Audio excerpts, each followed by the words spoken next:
Hey everybody, it's Michael Martin. Thanks for being here.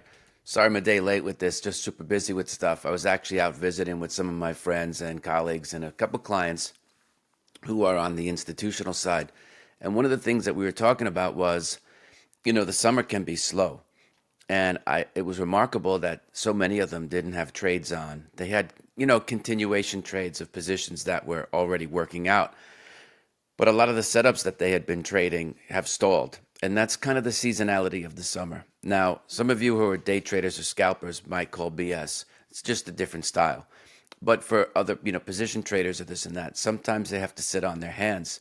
And it's interesting because, like, some of these guys, like me, they've got 20, 30, 40 years experience. It's still aggravating because you don't get paid to sit in cash. But when you force a trade, right, you're really acting out of emotion, right, and satisfying an emotional need. So I thought I would just talk about it for 5 minutes. Not going to be a long episode. The idea being is that if your setup isn't there, don't throw good money after bad because it's hard enough to get the money in the first place. I was just doing some math.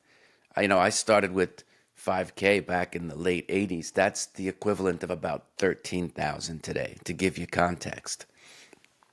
So if you have even 15K, you started with more than I did. And I was on a mandate to multiply my account several fold. I wanted to get to 25K because I had no breathing room, even when I went to futures. Because I started thinking like notional value, right? If I had XYZ position in corn or sugar or soybeans, what could I grow my money based on that notional value?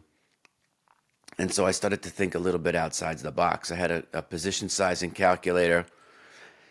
I knew what my expected values were, and then I could calculate, how many winning trades I would need in order to hit my goal, to give me context so I can get, into that, the neuroscience of that. So much of my success came from neuroscience, basically, and trying to see the world through a different lens than the one that I had been raised.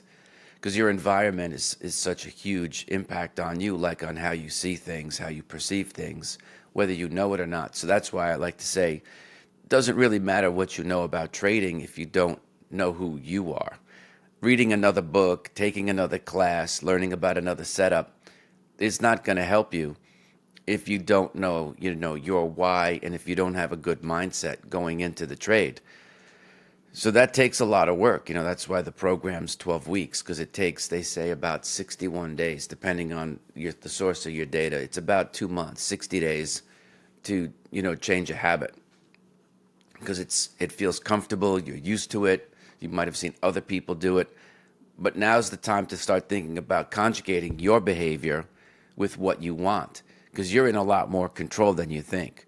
But the first part of that is not doing stupid things. And I raised my hand, me.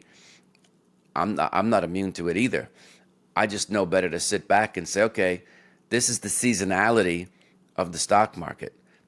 Sometimes it can be slow. So do yourself a favor and enjoy the summer. It doesn't say anything about you that you're a loser or that you're not trying hard. If the setups that you're trying to master don't show up for you, it's not your fault. It's the seasonality of the markets. That's just the way that it goes.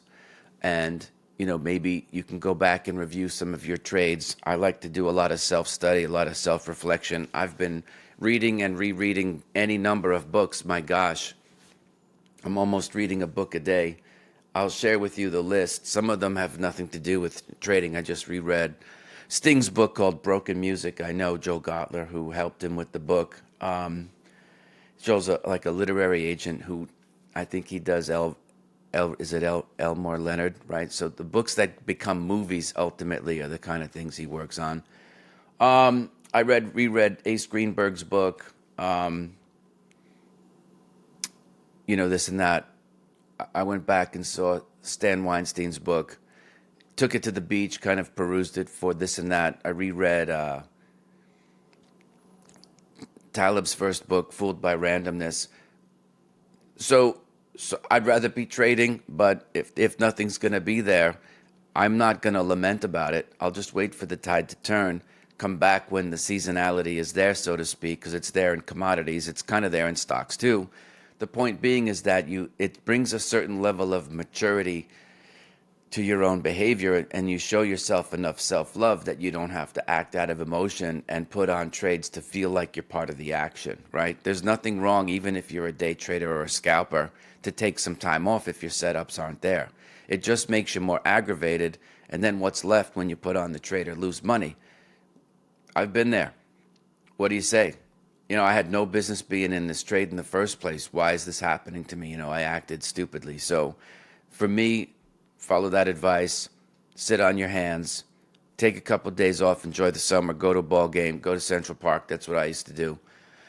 And, enjoy a book or do something, go to a gallery and get your mind off the markets and kind of come back the next day. Sometimes if you trade certain sectors or certain, stock index futures and the trades aren't there, you can see and intuit that it might take a couple of days, maybe a week or two before the setups are going to be there.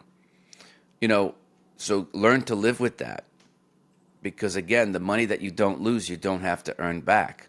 So in some way, you're actually protecting your P&L, you're protecting your account balance by acting smartly and, again, not putting good money after bad. Just my 2 cents. If you want an audiobook version of my book to listen to this summer, you can get it in the link below. Thanks for being here. Short episode. I'll see you next week.